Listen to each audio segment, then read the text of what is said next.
I've used a lot of meal services, but Hungry Root truly stands out because it's built around the way real families live and eat. They don't just send meal kits. They personalize your grocery cart and meal plan based on your preferences and dietary goals. All I had to do was take a short quiz, and right away, their smart cart technology started building a cart that fit how we eat. Now, each week feels easier, like someone else is doing the thinking for me. I've been focused on cleaner eating lately, and I love that Hungry Root keeps out over 200 additives, including things like high fructose corn syrup and artificial sweeteners.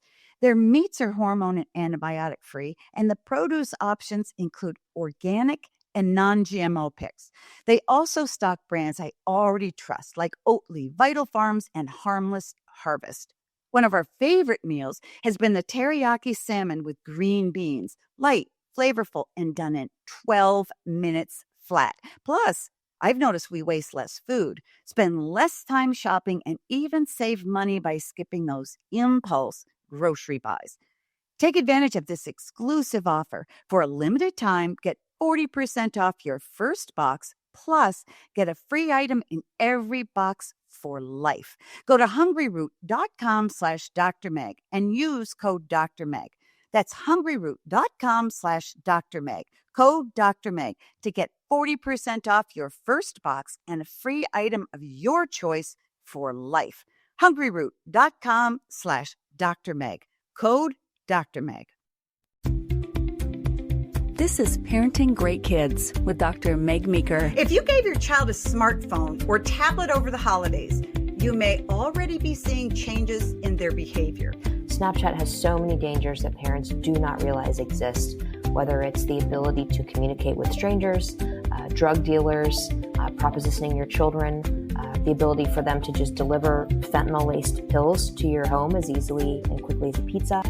Also, and by kids, I mean even middle schoolers and younger high schoolers. Yeah. The whole premise of Snapchat was launched to send disappearing photos and disappearing nudes. Why do kids need the ability to send disappearing photos? Exactly. Returning to the podcast today is Titania Jordan, Chief Parenting Officer of Bark Technologies, and an internet safety solution that helps protect over 7 million children across digital platforms. Welcome back to Parenting Great Kids, Tatiana. Thank you so much. It is always a joy to be able to connect with you, and I just admire the work that you're doing and the families that you help. Well, thank you. You know, a big part of what I want to do is decrease the impact and the pain of the digital landscape for kids, social media in particular. And I love Bark. So I want everybody to check that out. Every parent struggles with, when should I give my child an iPhone? How much time should they be on internet, social media, video games, and so forth? And inevitably, I hear parents say, I don't want to give them this stuff, but, and I stop them right there. Let's talk about the post-holiday tech dilemma. Many parents gave their kids smartphones or tablets. What are some signs that you see that screen time is already affecting their behavior? Wow. Well, it's just that. It's their behavior. If they are more sedentary, less interested in all of the amazing things that the world has to offer before that tech was given to them, their grades drop, their appetite changes, they're not sleeping as well, their behavior towards you becomes more disrespectful because they're addicted. Mm-hmm. Those are all signs that you need to dial it back. Yeah. I always tell parents, if your kids fuss and give you a really hard time when you want to get them off of a platform, they're already getting addicted. Because if they're not, they go, okay. So I love that. Now, tech is here and we need to learn how to balance it. So how can parents set reasonable screen time limits without constant battles? Oh my gosh. And it is a battle. And as a mom of a 16-year-old, I have been there and just floored by this frustration. And so if you can take the responsibility off of yourself to do it manually and use the existing built-in tools that come with a lot of the tech that your children can already access. For example, if you have the internet in your home, it's brought to you by an internet service provider. Mm-hmm. Whoever that is, Google that company name, plus 2 words, parental controls, and chances are you will be able to set filters and limits for free. For example, setting time limits that from, let's say, 9 p.m. at night to 6 a.m., there is no internet to device 1, 2, and 3, but to mom and dad's devices, it can still go through. So it's going to take some time, but you need to implement it. Yeah. Another free, easy thing you can do is just to not allow connected tech behind closed doors, in bedrooms, overnight.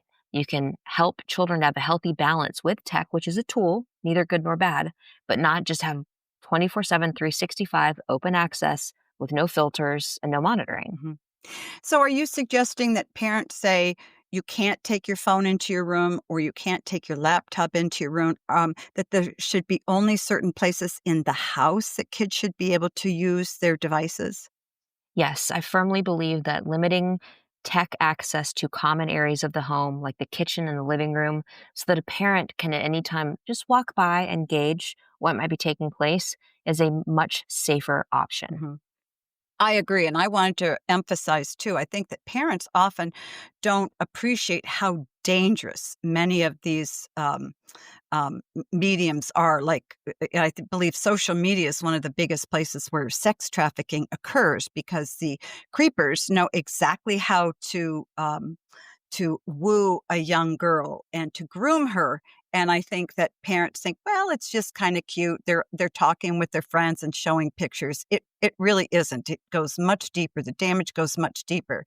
Um, I think too that having a boy with a laptop in his room for hours on end is goes nowhere good. And so I wholeheartedly agree with you. So let's talk about the dark side of social media. Um, there are certain apps that are very dangerous. And I guess maybe before we go into social media, talk to us about what those apps are and what is the number one app that parents should be concerned about right now? Hmm. A lot to unpack there. Yeah. I would say the most dangerous app on the planet is Snapchat. Mm. Behind that, I would say, is Roblox. You know, please do not let your children have Snapchat before the age of 16. I'm telling you that as a parent who did allow it, I Mhm. think at age 12, and that was a bad choice, very bad choice. Snapchat has so many dangers that parents do not realize exist, whether it's the ability to communicate with strangers, drug dealers, propositioning your children, the ability for them to just deliver fentanyl laced pills to your home as easily and quickly as a pizza. The predation, you mentioned human trafficking, but backing away from that, where it all starts is grooming and Yeah. predators. The ability for anybody to see your child's real time live location on Snap Maps via Snapchat. I mean, there's so many dangers within that app. It is not good for kids. Mhm. Also, and by kids, I mean even middle schoolers Yeah. and younger high schoolers. Yeah. The whole premise of Snapchat was launched to send disappearing photos and disappearing nudes. Why do kids need the ability to send disappearing photos? Exactly. And then Roblox for younger kids, it's the most popular platform for children ages 5 to 12. And sure, can it be used safely? Absolutely. But you need to turn on the parental controls and you need to be aware that if you haven't turned on those parental controls, your children can chat with anyone and they can experience mature content, including simulations of sex between the characters. And there's horrific games on there like Escape from Diddy Party, Escape from Epstein Island, beat up the pregnant woman and beat up the homeless people. Like it's not just child It's friendly sick. I fun. mean, it's really sick stuff. Yeah. First of all, if one of my patients came in and in their 5 to 12, I would just have a fit if they were on the internet, social media as much as they wanted to be. Personally, I don't think kids should be given a internet access via a phone until they're 16. So that's my personal opinion. So I hope that parents really are listening to you because these really are seriously dangerous platforms and app. And many parents say, yeah, but my kid is responsible and they're a good kid. And what do you say to parents who say things like that? I would say I hear you. Um, Good kids make bad choices, though. The frontal lobes of their brain that is responsible for decision making, impulse control, emotional regulation isn't fully formed until their mid 20s. And so they're not capable of making the right choice all the time. Otherwise, they would be able to live on their own and not need adult supervision in their life. Just like we protect them in the real world with seatbelts and sunscreen and wellness visits with their pediatrician, we need to protect them online. And we wouldn't even be having this conversation if the rate at which children were harmed online was so low.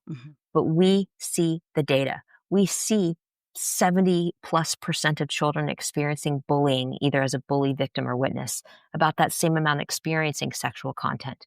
We know that there's over 500,000 predators online at any time looking to groom your children.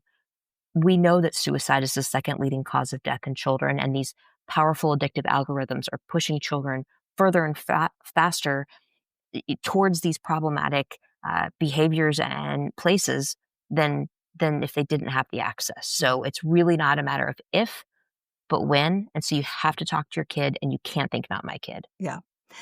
And yeah, it is scary because you and I have been on the outside sort of watching this rise of, really distressing behavior that kids are witnessing. They may even be part of, and how very dangerous it is for them.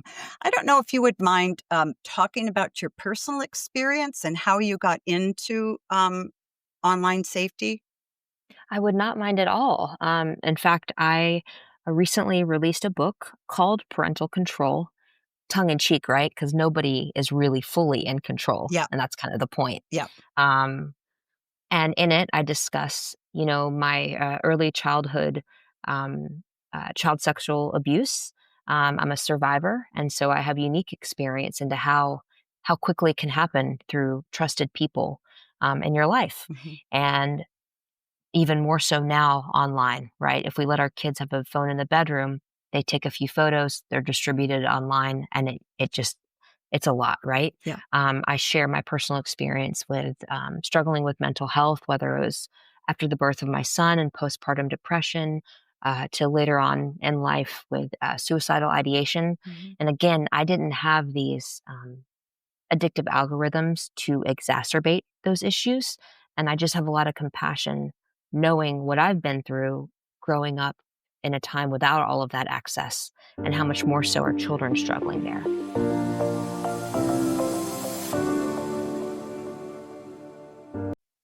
Some days, parenting feels like chasing moments that never quite land. You ask a question, they shrug. You try again, they look at their screen. And you wonder, why is this so hard? That's why I love FamGabs. It's a 70-card deck created by a child therapist who spent 16 years working directly with families, helping parents and kids break through the awkward one-word answers and really connect. The questions are open-ended, thoughtfully chosen, and designed to get your child talking and keep the conversation going. There are even bonus cards just for parents to help you build your confidence in your connection toolbox. If you've ever wished for a better way to understand your child, or just to have more meaningful conversations as a family, FamGabs is such a gift. Search FamGabs on Amazon and use promo code Dr. Meg Pod during checkout to get 10% off your order. That's FAMGABS on Amazon. Use promo code Dr. Meg Pod and get 10% off your order.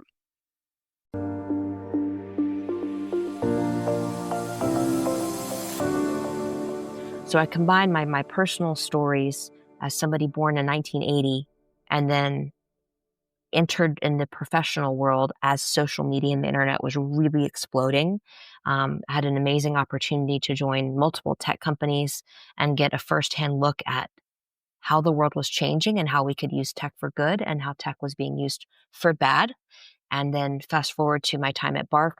I've been there close to a decade now. We helped protect over 7.4 million children across the nation. And both as a mother of a 16-year-old, and again, I made all the wrong choices. So I help guide you given what I wish I would have done so many years ago with what I know so many other parents say they wish they would have done in conjunction with our data at Bark. I really appreciate that. Let's talk about school and school-issued devices and safety. This is something that's made me nervous with my grandkids. Um, a little over half, maybe 60% of school-issued technology has good enough filters. So how can parents advocate for safer digital environments in their schools? That is the theme of the year. Whether you're following the Jonathan Haidt movement around the anxious generation, he and his team, in conjunction with Nikki Reisberg of Scrolling to Death and Chris McKenna of Protect Young Eyes, and many others in this space, we've lifted the veil around how children are being harmed by the tech they have in their home, but we haven't begun to educate the general public enough about the harm that is befalling children from the school-issued tech. And so I'm really glad you raised this. Uh, Obviously, schools is ideally supposed to be a safe place for kids to learn, but when you give children tech without the appropriate filters or education for their parents to do the same thing when they bring that tech home, same thing. You're just opening up that rabbit hole of danger. And so, how can parents advocate? Well, it just starts with an email or a phone call or a conversation. Ask the principal, ask the IT director, ask the guidance counselor, ask the media center specialist. This tech that you give my kid, that's so cool that they're learning how to use these tools. How do we keep them safe? Mhm. Do you have filters? Are our kids allowed to access YouTube freely?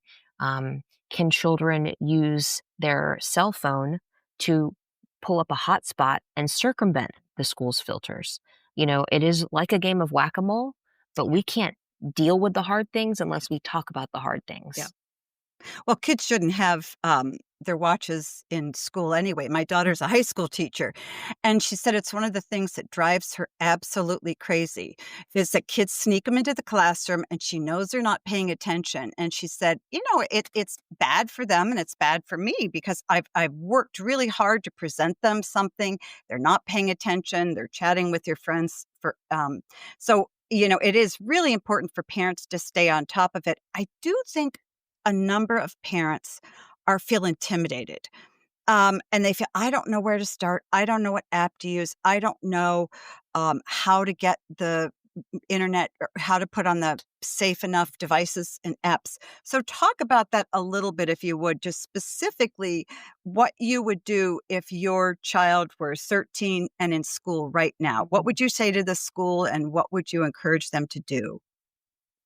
So if I had a 13-year-old and my child's school had given them tech, I would want to know what the tech is, right? Is it an iPad? Is it a Chromebook? What is it? Hmm. And ask them, what protections have you placed on there? And candidly, where are the holes? How are they able to circumvent it?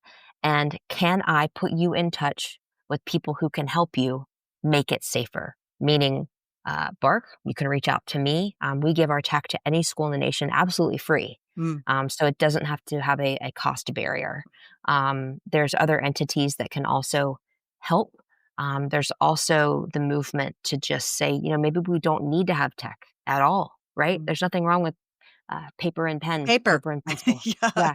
It's like, Backpacks. Yeah. Uh-huh. yeah, let's actually read books and retain information and that way and take written notes. So that's what I would do from a school standpoint. And obviously nobody wants to lose their job at a school. And so, you don't want them to think that you're threatening them, but it is a problem. Mhm. They know it's a problem. And perhaps they don't feel empowered to help solve that problem because sometimes it's not at the school level, it's at the district level. I would say private schools, you probably have a little more leeway to make some changes without a lot of layers of approval, but you have to be vocal. And if you can lean on other parents who are also concerned to chime in, parent voices are powerful. Yeah. And that brings up a good point. I think if you get a parent group together, say 5 or 6 parents, and you sit down and say, okay, what is on our kids' computers? What controls do they have? What can our kids see? What can they not see? Because some parents are much more tech savvy than other parents. And I also think that getting together like that reinforces the fact that this is a problem and we stand together in this. And if the school knows that there are pods of parents out there really paying attention to what's going on, I think they're much more likely to, be fastidious about what they're putting on their kids' computers and taking charge. We only have a couple minutes left yet. Talk about emojis and the hidden dangers of emojis. This was something I didn't know anything about. So talk about that, please. Happy to. So at Bark, we not only analyze photo, video, conversations, but text-based acronyms and emoji. So you might see the yellow school bus emoji and think there's no problems. But a Xanax bar looks like a school bus, and children could be talking about drugs. Same thing with the plate of spaghetti.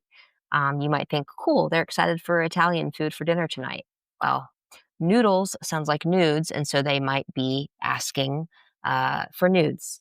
The corn emoji rhymes with porn. Sometimes that's used to circumvent certain filters. I mean, the list goes on and on and on. We could have an entire episode just about the emoji and maybe play a quiz of what do you think it is and then what is it really? Yeah, that's pretty spooky, honestly and truly, because I didn't know anything about that. I'm pretty naive. I thought the plate of spaghetti was kind of cute and the school bus is cute, but it isn't apparently. But I think that brings up a whole great point. Is there's a different world that our kids are circulating in that we aren't privy to. We may not know the language. We may not know how they're circumventing the controls we put on.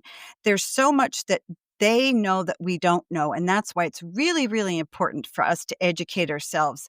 My guest has been Titania Jordan. She's the CMO and Chief Parent Officer of Bark Technologies, a company dedicated to keeping children safer online. Just for 1 minute, can you talk about Bark? Absolutely, yeah. We launched in 2015. We help to protect over 7.4 million children across the nation. We have an app that you can connect to your children's devices and accounts that will alert you when they've encountered dangerous content and people. We have a device that goes in the home that helps you set time limits and filters on things like smart TVs, gaming consoles, devices that friends bring over. We give our tech to any school in the nation for free, and we have a safer smartphone for kids and a safer smartwatch for kids, so that if you want your children to be able to call mom, dad, 911, if you want to be able to track their location, they can do that safely without social media, games, and the internet. And to learn so much just by going to the website. That's Bark, B-A-R-K, Technologies. You have so much wisdom and knowledge. We could do 2 more shows. But I want everybody to read your book, Parental Control, A Guide to Raising Balanced Kids in a Digital Era. You can learn more about Titania at titaniajordan.com. TITANIA Jordan.com. I stopped Googling parenting advice when I found this. Dr. Meg Meeker's PGK Insider community is where real parenting help lives. It's smart, practical, and grounded in decades of pediatric experience. Try it free at meekerparenting.com. Join free at meekerparenting.com. Real answers from a pediatrician who gets it.